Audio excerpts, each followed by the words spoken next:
So the men were rapists and also pedophiles, so I threw a big old rock at them and killed them all. 'Cause they were gay. So I'm gonna start over. You just let me know where I lost you. This video is for non-binary people.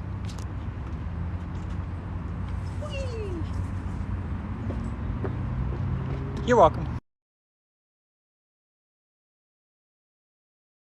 Anyone else gets dysphoric when you dress feminine, not because you don't like looking feminine, but because you know other people will see you as a girl, not as a guy. I love dressing like this, but I know people will assume that I'm a girl just looking at me, and I wish that wasn't like the case. So sorry, what are your pronouns? I go by any. Oh, cool. So Bingus was telling. Well, back in my day, boys were boys and girls were girls. Well, maybe have you considered that your day is over? Maybe it's my day. And maybe during my day, boys will be girls and girls will be boys and boy girls will be girl boys and girl boys will be boy girls. And they can all kiss on the mouth a little bit because it's my day and it's not yours.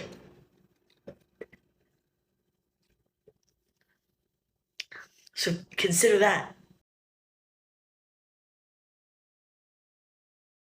Hi, I'm River, an autistic trans woman, and I'm here to give you some tips on passing. At the very least, you should always be using your mirrors and your blinker, but be aware of your blind spots and be sure to look around. Make sure you don't get hit. This is top tier humor.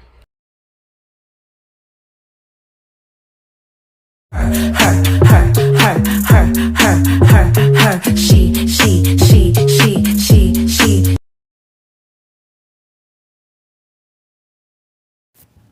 This is for my non-binary and gender-fluid audience only.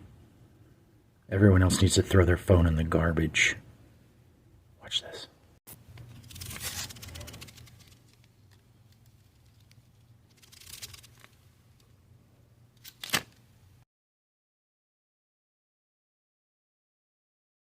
There's one thing that really pisses me off with Xenogender haters, because all about their hate makes no fucking sense, but one thing that really doesn't make any sense to me, and it's very ass backwards, is the fact that, like, people that don't use Xenogenders, or don't consciously use Xenogenders, they talk about other people, or, like, different, like forests, or, like, different environments, or whatever, and like, oh, that's so gender, oh, gender envy, that's so gender.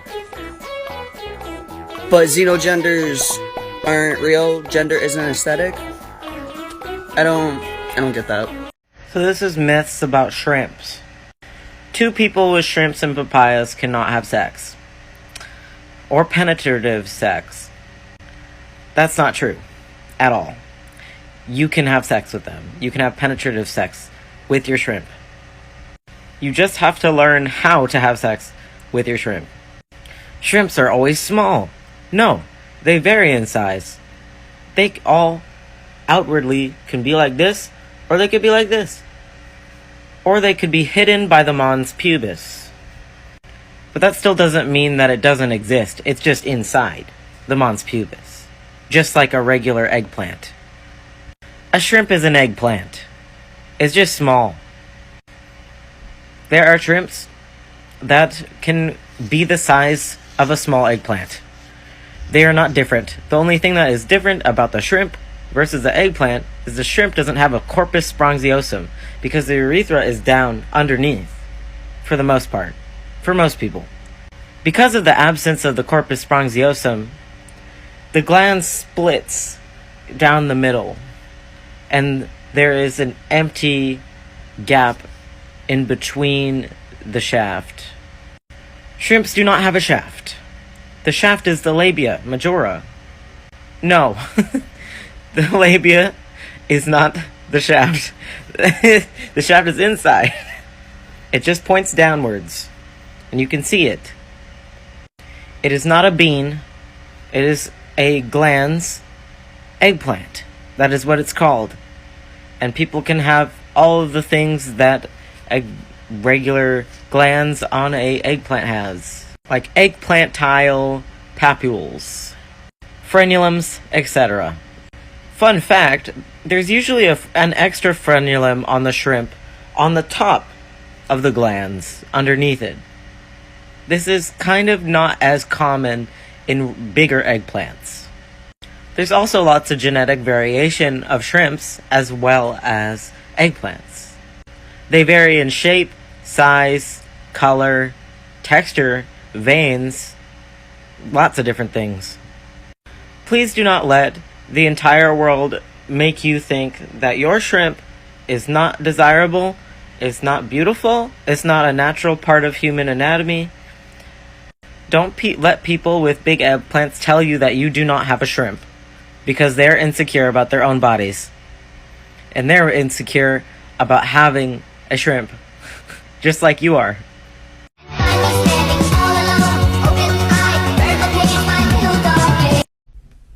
This is my impression of a gay owl.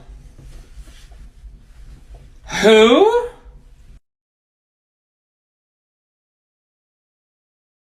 It's not a boy hole or a girl hole or a lady hole. It's a man hole.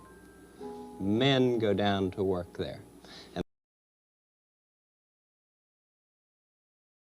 So whenever y'all are bullying kids who use micro-labels, you realize you're bullying queer kids, right? Like, is nobody gonna acknowledge that? You're actively bullying somebody a part of your own community because you don't understand them. You're acting straight.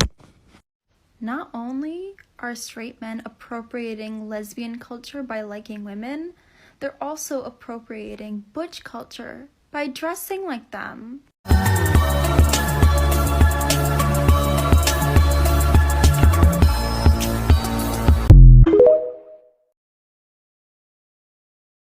Generation has 2 genders. Your generation has 89,347. Yeah, and every time you keep complaining, we add 5 more.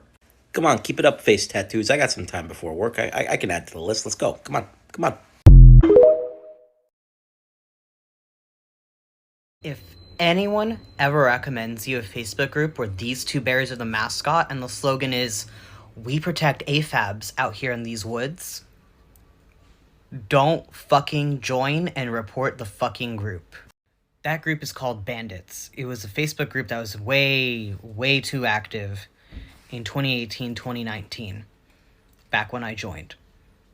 And that group's sole purpose was to convince trans masks to detransition.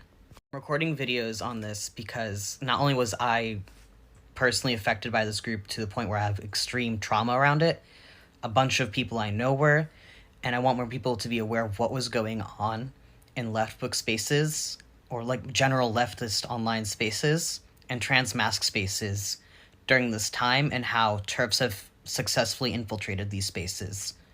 As an introduction, basically, a bunch of trans men and trans masks were courted by a certain someone who I'll probably reveal later to join a group for specifically transmasculine people, because our problems are just so different, even though they invited like cis butch women in all the time to talk about our common problems, which escalated to violent transphobic rhetoric and honestly brainwashing. Essentially, they're inviting people into a cult. They knew it was a cult, and just honestly just wanted us to detransition and join their side.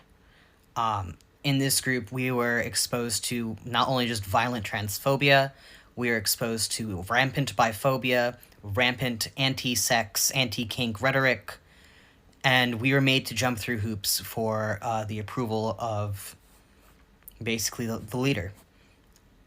This group not only existed by itself, but there was a group chat which was horrible to the point where I had to leave it, because even before I left the original group, because it was just getting way too quite frankly disgusting. There was several sister groups that I'll talk about later, but let's just say they were extremely disturbing. And let's just also say these teddy bears haunt my nightmares. I'm putting this out here so that more trans people, especially young, impressionable transmasculine people, know that trans spaces have been infiltrated by TERFs. Leftist spaces have been infiltrated by TERFs. They're out here pretending to, share a common cause with you, and they're fucking lying, and they're hoping you'll fall for the bait. Please do not be like me and fall for that bait, and hopefully you learn something from what I will share with you.